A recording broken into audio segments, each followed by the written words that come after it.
Learning അഖില miss ആണ്. So the annual എക്സാമിന് വേണ്ടി നമ്മൾ ഇങ്ങനെ തകൃതിയായിട്ട് പഠിച്ചുകൊണ്ടിരിക്കുകയാണെന്ന് മിസ്സിന് അറിയാം. അപ്പൊ നമ്മുടെ ഇനിയുള്ള ടൈം എന്ന് പറയുന്നത് നമ്മൾ പറയുന്ന പോലെ തന്നെ ക്വസ്റ്റ്യൻസ് വർക്ക്ഔട്ട് ചെയ്യാനുള്ളതാണ്. അപ്പൊ ഇന്ന് മിസ് വന്നിട്ടുള്ളത് നമ്മുടെ സ്ട്രക്ചർ ഓഫ് ദ ആറ്റം എന്ന് പറയുന്ന ചാപ്റ്റർ ഉണ്ട് അല്ലെ, അതിനകത്ത് നിന്ന് നമ്മുടെ എക്സാമിന് റിപ്പീറ്റഡ് ആയിട്ട് ചോദിച്ചു കണ്ടിട്ടുള്ള കുറച്ച് ക്വസ്റ്റ്യൻസ്, എസ്പെഷ്യലി നമ്മുടെ വാലൻസി, ഇലക്ട്രോണിക് കോൺഫിഗറേഷൻ ആ ഒരു ഏരിയയിൽ നിന്ന് റിപ്പീറ്റഡ് ആയിട്ട് ചോദിച്ചിട്ടുള്ള കുറച്ച് ക്വസ്റ്റ്യൻസ് നിങ്ങളുമായിട്ട് ഡിസ്കസ് ചെയ്യാൻ വേണ്ടിയിട്ടാണ് നമ്മളത് വർക്ക്ഔട്ട് ചെയ്യാൻ പോവാണ്. അപ്പൊ എന്റെ മക്കൾ എന്ത് ചെയ്യുക, വീഡിയോ സ്കിപ്പ് ചെയ്യാതെ കാണാം, ബിക്കോസ് ഓരോ ക്വസ്റ്റ്യനും വെരി വെരി ഇമ്പോർട്ടന്റ്. നമുക്ക് നോക്കാം. ആദ്യത്തെ ക്വസ്റ്റ്യൻ എന്ന് പറയുന്നത്, yes, an atom of an element has 2 electrons in M shell. Okay, ഒരു എലമെന്റിന്റെ ആറ്റത്തിന് 2 ഇലക്ട്രോൺസ് ആണ് അതിന്റെ M ഷെല്ലിൽ ഉള്ളത്. What will be the atomic number of this element? Name this element. Find the valency of this element. Okay, അപ്പൊ ആകെപ്പാടെ നമ്മുടെ ഈ ഒരു ക്വസ്റ്റ്യൻ അകത്ത് തന്നിട്ടുള്ള ഒരേ ഒരു ഹിന്റ് എന്ന് പറയുന്നത് അതിന്റെ M ഷെല്ലില് 2 ഇലക്ട്രോൺസ് ഉണ്ട് എന്നുള്ളത് മാത്രമാണ്. അപ്പൊ നമുക്കറിയാം ഇലക്ട്രോണിക് കോൺഫിഗറേഷൻ നമ്മൾ എഴുതി പഠിച്ചിട്ടുണ്ട് അല്ലെ. ഒരു ആറ്റത്തിനെ സംബന്ധിച്ച് ബോർ മോഡൽ പഠിച്ചിട്ടുള്ള ആളുകളാണ് നമ്മൾ. സോ സെൻട്രലിലെ ന്യൂക്ലിയസ് ആണെങ്കിൽ അതിന് പുറത്തായിട്ട് ഷെൽസ് ഉണ്ടായിരിക്കും. ആ ഷെല്ലിലാണ് നമ്മുടെ ഇലക്ട്രോൺസ് റിവോൾവ് ചെയ്യുന്നത് എന്നുള്ളത് നമുക്കറിയാം. ആ ഫസ്റ്റ് ഷെൽ എന്ന് പറയുന്നത് കെ ഷെല്ലാണെന്ന് നമ്മൾ പഠിച്ചിട്ടുണ്ട്. അത് കഴിഞ്ഞിട്ട് എൽ ഷെല്ലാണ്, അത് കഴിഞ്ഞിട്ട് എം ഷെൽ, അത് കഴിഞ്ഞിട്ട് എൻ ഷെൽ അല്ലെ, എക്സെട്ര. അങ്ങനെയാണ് നമ്മുടെ ഷെല്ലുകൾ പോകുന്നത്. അപ്പൊ ഇതിനകത്ത് ഇപ്പൊ തന്നിട്ടുള്ള നമ്മുടെ ഒരു ക്വസ്റ്റ്യൻ പ്രകാരം നമ്മളോട് പറഞ്ഞിരിക്കുന്നത് എം ഷെല്ലില് 2 ഇലക്ട്രോൺസ് ഉണ്ട് എന്നാണ്. എം ഷെല്ലില് 2 ഇലക്ട്രോൺസ് എന്ന് പറഞ്ഞു കഴിഞ്ഞാൽ വിച്ച് മീൻസ് ആ ഒരു ആറ്റത്തിന്റെ ഔട്ടർ മോസ്റ്റ് ഷെല്ലിൽ 2 ഇലക്ട്രോൺസ് ആണെന്നല്ലേ. കാരണം നമുക്കറിയാവുന്ന കാര്യമാണ് എം ഷെല്ലില് മാക്സിമം 2 ഇലക്ട്രോൺസ് അല്ല അക്കോമഡേറ്റ് ചെയ്യാൻ പറ്റുന്നത് അല്ലെ.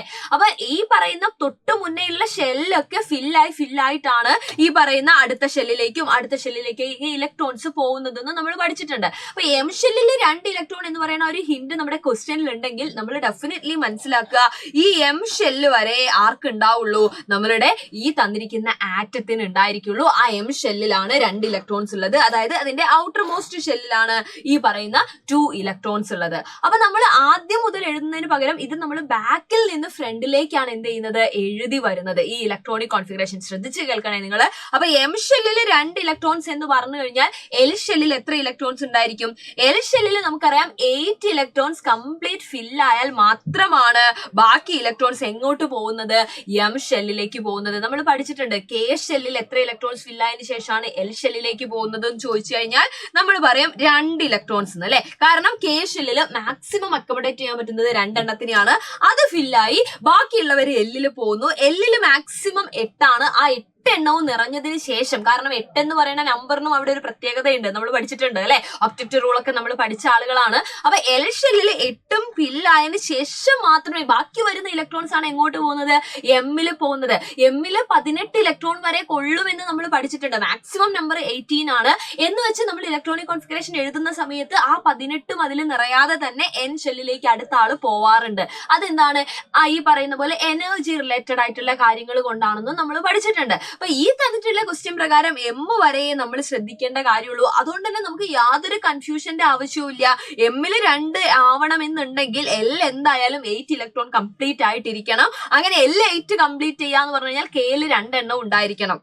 സോ നമുക്ക് തന്നിട്ടുള്ള എലമെന്റിന്റെ ഇലക്ട്രോണിക് കോൺഫിഗറേഷൻ അതായിരുന്നു യെസ് നമ്മുടെ എന്താണ് ആദ്യം നമ്മൾ കണ്ടുപിടിക്കേണ്ട നമ്മുടെ ഒരു ടാസ്ക് എന്ന് പറയുന്നത്. അത് നമ്മൾ കണ്ടുപിടിച്ചു. അത് എത്രയാണ്, 282 ആണ് അല്ലെ. 282 ആണ്.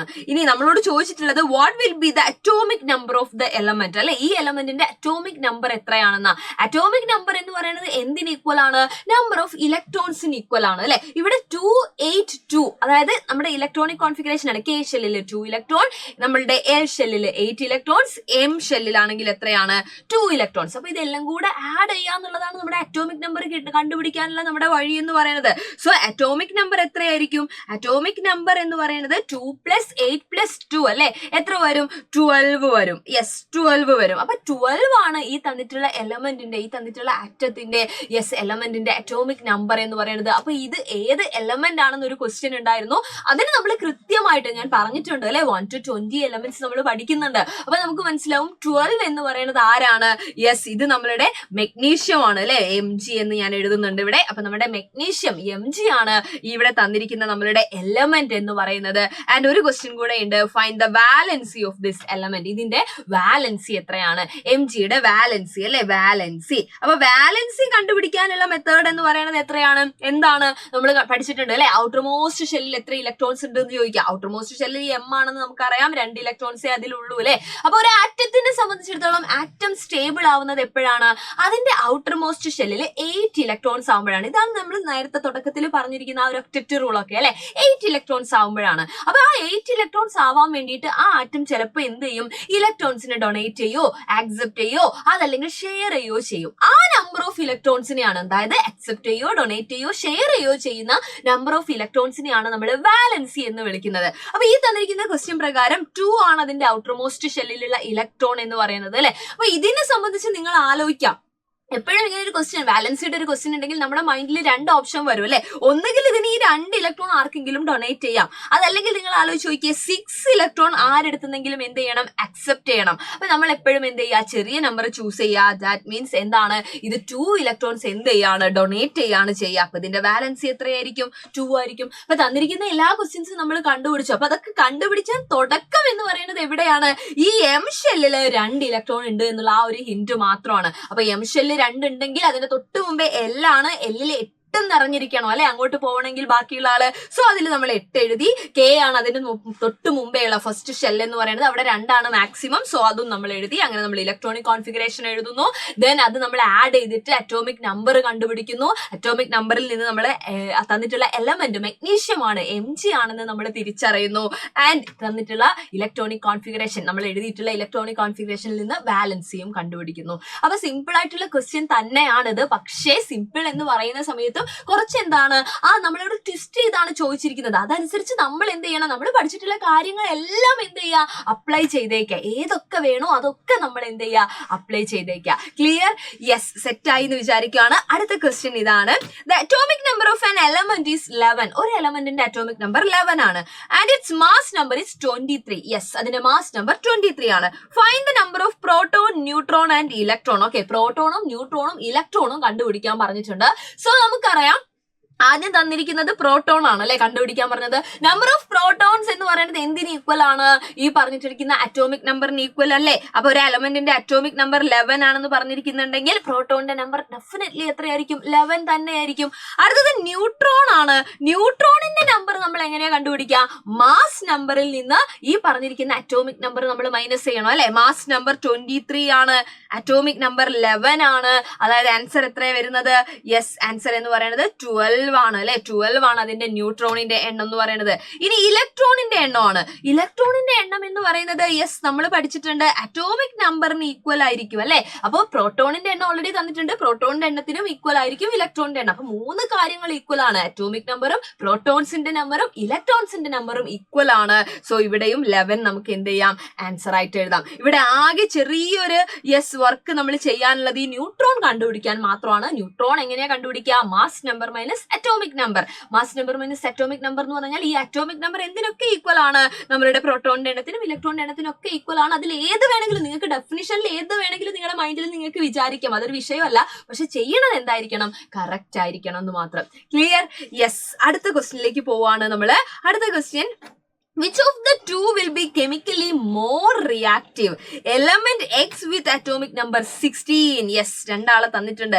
Element X with atomic number 16 or element Y with atomic number 17. ഇതിൽ ഏതാണ് more reactive എന്നാണ് കേട്ടോ ചോദിച്ചിരിക്കുന്നത്. ക്വസ്റ്റ്യൻ ശ്രദ്ധിക്കണേ, ചിലപ്പോൾ ലെസ് റിയാക്റ്റീവും ചോദിച്ചേക്കാം. അപ്പൊ നമ്മുടെ ക്വസ്റ്റ്യൻ മോർ റിയാക്റ്റീവ് ആരാണെന്നാണ്. അപ്പൊ ആദ്യം ഇങ്ങനെ ഒരു ക്വസ്റ്റ്യൻ കിട്ടിക്കഴിഞ്ഞാൽ നമ്മൾ എന്താ ചെയ്യേണ്ടത്? നമുക്ക് എലമെന്റ് കിട്ടി X and Y, അതിന്റെ അറ്റോമിക് നമ്പർ പറയാം. സോ ഓൺ ദ സ്പോട്ട് നമ്മൾ എന്ത് എഴുതിയേക്കുക? Electronic configuration എഴുതിയേക്കുക. അപ്പൊ എക്സിന്റെ അറ്റോമിക് നമ്പർ എന്ന് പറയുന്നത് 16 ആണ്. 16 എന്ന് പറയുന്ന സമയത്ത് ഇലക്ട്രോണിക് കോൺഫിഗറേഷൻ 2, 8, 6 എന്ന് വരും അല്ലെ, നമുക്ക് അറിയാവുന്നതാണ്, നമ്മൾ എഴുതി പഠിച്ചതാണ്. ഇനി വൈയുടേത് 17 ആണ്. അപ്പൊ 17 എന്ന് പറയുന്ന സമയത്ത് ഇലക്ട്രോണിക് കോൺഫിഗറേഷൻ 2, 8, 7 ആണ്. ഇത് കിട്ടി. ഇനി റിയാക്ടിവിറ്റിയുടെ കാര്യം ചോദിച്ച സ്ഥിതിക്ക് നമ്മൾ ചെയ്യേണ്ടത് വാലൻസി കണ്ടുപിടിക്കുക എന്നുള്ളതാണ്. നമുക്കറിയാം ഈ പറഞ്ഞിരിക്കുന്ന ആളുടെ വാലൻസി എന്ന് പറയുന്നത് എത്രയായിരിക്കും? 2, 8, 6 ആണ് അല്ലെ. അതിന്റെ ഔട്ടർ മോസ്റ്റ് ഷെല്ലിൽ ഇപ്പൊ 6 ഇലക്ട്രോൺസ് ഉണ്ട്.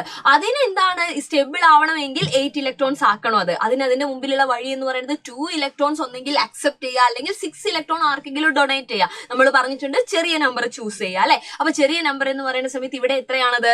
2 ആണ്. സോ ഇതിന്റെ വാലൻസി എത്രയായിരിക്കും? ഇതിന്റെ വാലൻസി അല്ലെ, നമുക്ക് ഇവിടെ അങ്ങനെ തന്നെ എഴുതാം. യെസ്, ഇതിന്റെ വാലൻസി എന്ന് പറയുന്നത് എത്രയായിരിക്കും? വാലൻസി 2 ആയിരിക്കും.